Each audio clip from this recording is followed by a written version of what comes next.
एक बार की बात है, एक राजा अपने सिपाहियों के साथ जंगल में शिकार के लिए गया। लेकिन अचानक बारिश का मौसम होने की वजह से आकाश में अंधेरा छाने लगा। राजा अपने महल से भटक गया और सिपाहियों से अलग हो गया। भूख, प्यास और थकावट की वजह से उस राजा की हालत बहुत बुरी हो गई थी। राजा बहुत परेशान हो गया, लेकिन कुछ वक्त बाद राजा को 3 बच्चे दिखाई दिए। तीनों बच्चे काफी अच्छे दोस्त लग रहे थे। राजा ने उन तीनों बच्चों को अपने पास बुलाया और कहा, क्या तुम मेरे खाने के लिए खाना और पीने के लिए पानी ला सकते हो? ये सुनकर तीनों बच्चों ने कहा, जी हम अभी घर जाकर आपके लिए कुछ लेकर आते हैं। ये कहकर तीनों बच्चे अपने गांव की तरफ भागे और अपने अपने घर से राजा के खाने के लिए काफी कुछ ले आए। राजा बच्चों के जोश और प्यार को देखकर बहुत खुश हुए और तीनों बच्चों से एक सवाल पूछा, बच्चों मुझे आज तुम तीनों से मिलकर बहुत खुशी हुई है। तुम अपने जीवन में क्या करना चाहते हो मुझे बताओ, मैं तुम्हारे लिए कुछ करना चाहता हूँ, बोलो तुम्हें क्या चाहिए। ये सुनकर तीनों बच्चे कुछ देर तक सोचते रहे और फिर थोड़ी देर में उनमें से एक लड़के ने कहा, मुझे धन चाहिए। मैंने कभी 2 वक्त की रोटी नहीं खाई, कभी अच्छे कपड़े नहीं पहने, इसलिए मुझे सिर्फ धन ही चाहिए। राजा ने कहा, ठीक है, मैं तुम्हें इतना धन दूंगा कि तुम हमेशा खुश रहोगे। ये सब सुनकर इस बच्चे की खुशी का ठिकाना नहीं रहा। अब दूसरे बच्चे की बारी थी, तो राजा ने दूसरे बच्चे से पूछा, बताओ तुम्हें क्या चाहिए। दूसरे बच्चे ने कहा, मैं चाहता हूँ कि मुझे मुझे एक बंगला और घोड़ा गाड़ी दे मिल जाए, क्योंकि मेरा घर छोटा है और बहुत बुरी हालत में है। ये सुनकर राजा ने कहा, ठीक है, मैं तुम्हें बाला और घोड़ा गाड़ी दूंगा।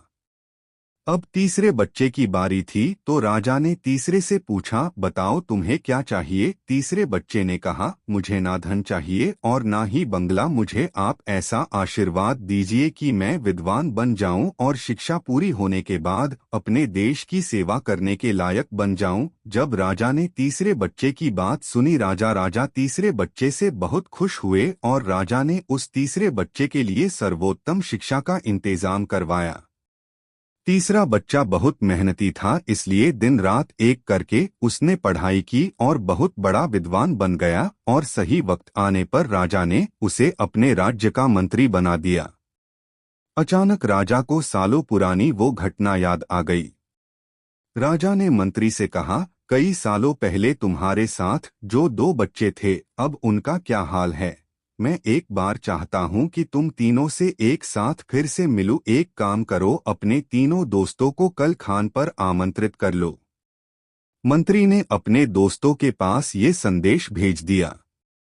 अगले दिन तीनों दोस्त राजा के सामने उपस्थित हुए। राजा ने कहा, आज मैं तुम तीनों को फिर से एक साथ देखकर बहुत खुश हूं।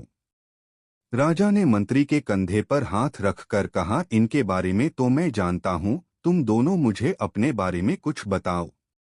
ये सुनकर जिस लड़के ने धन मांगा था, उस लड़के ने कहा, महाराज मैं बहुत परेशान हूँ। आपने जितना धन मुझे दिया था उतना धन पाकर मैं बहुत आलसी हो गया और मैंने बहुत सी बेकार चीजों में अपने धन को बर्बाद किया और मेरा बहुत सारा धन चोरी भी हो गया, इसलिए मैं आज उसी हालत में हूँ जिसमें आपने मुझे पहले देखा था।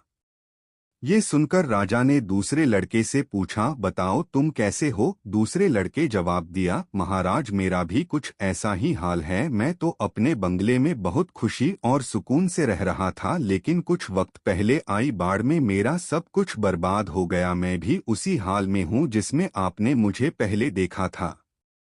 ये सब सुनकर राजा ने कहा, अब इस बात को हमेशा याद रखना कि धन, दौलत, संपत्ति हमारे पास हमेशा नहीं रहती, लेकिन ज्ञान और शिक्षा ऐसे अनमोल खजाने हैं जो हमेशा हमारे पास रहते हैं और इसे कोई चुरा भी नहीं सकता। अगर तुम शिक्षा में विद्वान बन जाओगे तो धन और संपत्ति अपने आप तुम्हें मिल जाएंगे।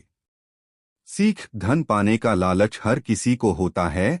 हर कोई चाहता है कि वो अच्छे घर में रहे, अच्छा खाना खाए और अच्छे कपड़े पहनकर एक सेठ की जिंदगी जिए, लेकिन ज्ञान और शिक्षा के बिना अगर आपको बंगला, पैसा, गाड़ी मिल भी जाए तब भी वो आपके किसी काम का नहीं, क्योंकि तब आपको समझ ही नहीं आएगा कि इसे संभालना